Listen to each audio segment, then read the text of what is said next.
Hey, thanks for joining us for another episode of English Unleashed. Today, we're tackling a question I hear all the time. How can you actually practice English every single day, even when your schedule is packed? Oh, I love that topic. Honestly, so many people think you have to move to an English-speaking country or spend hours studying. But that's just not true. Even with a busy life, or if you're a bit shy, you can still make real progress. It just takes a few smart steps.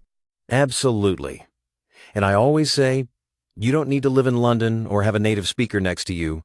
It's all about simple habits that fit into your own routine.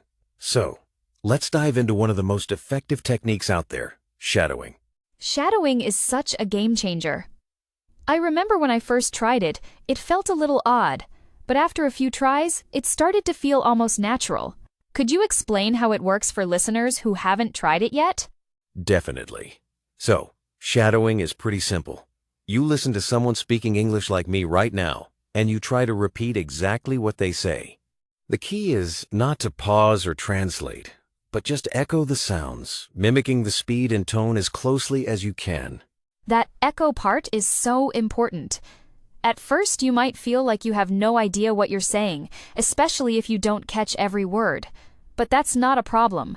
The goal isn't perfect, understanding it's about training your brain and mouth to work together in English. It really helps you get used to how English sounds and feels, right? I always encourage people to try shadowing for just 5 minutes a day. Even if you feel awkward, you're building big skills over time. Exactly, and if you keep at it, you'll notice your speaking gets smoother, and your confidence starts to grow. Speaking of small habits, that leads us right into our next simple way to practice: listening. Listening is honestly the foundation. If you want to speak better, you need to hear real English every day, not just once a week or only in class. Podcasts, music, YouTube videos, or even short news stories, they all count. What surprises a lot of learners is you don't have to understand everything to benefit.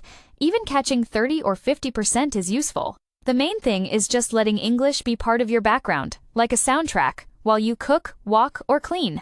I love that idea, making English your background music. Try aiming for 10 or 15 minutes a day. It doesn't feel like studying, and over time, your ears get used to the rhythm and real-life speed of English conversations. And after some time, you'll catch yourself understanding more and more naturally. That actually brings up another great tip. Start thinking in English, even if it's just one thought at a time. Switching your inner voice to English can feel tricky at first, but it's such a powerful shift. I always tell learners, don't worry about translating. Just begin with short, simple sentences in your head like, I'm hungry, or it's raining. Those little thoughts stack up. I started with tiny mental notes, like when I'd see a dog or make coffee. Gradually, I began whispering some of them out loud. It's like having a mini conversation with yourself, and it actually makes forming sentences faster when you're speaking to others. Exactly. It's all about building those direct connections in your brain. And once you're comfortable with that, reading aloud is a fantastic next step. It really gives your pronunciation and confidence a boost. Reading aloud made such a difference for me. It exercises your speaking muscles almost like a little workout session for your mouth. Plus, it's fun pretending you're an actor sometimes. The real magic happens when English stops being just homework and actually becomes part of your daily routine. One super easy trick is changing your phone settings to English. You'd be amazed how many new words you pick up just by seeing them every day. That tip worked wonders for me. Suddenly, words like airplane mode and update just stuck in my memory. Another thing I love is writing a quick diary entry in English. 3 sentences about your day, nothing fancy, it adds up fast. And don't forget recording yourself. Even a 1-minute voice message about your day can help you spot what you're good at and where you can improve. It's a little strange at first, but it builds self-awareness and confidence. Joining English groups online is also great for building community. Plus, watching short videos and repeating the sentences, especially on TikTok or Instagram, brings real-world English right to your fingertips. So true.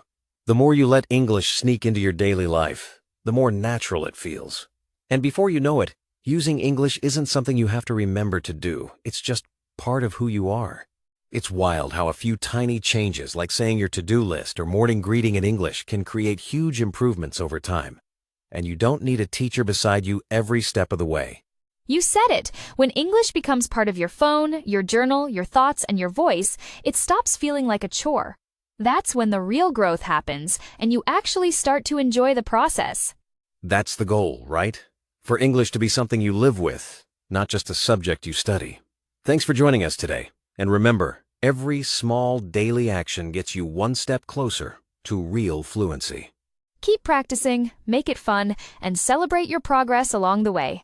We'll see you next time.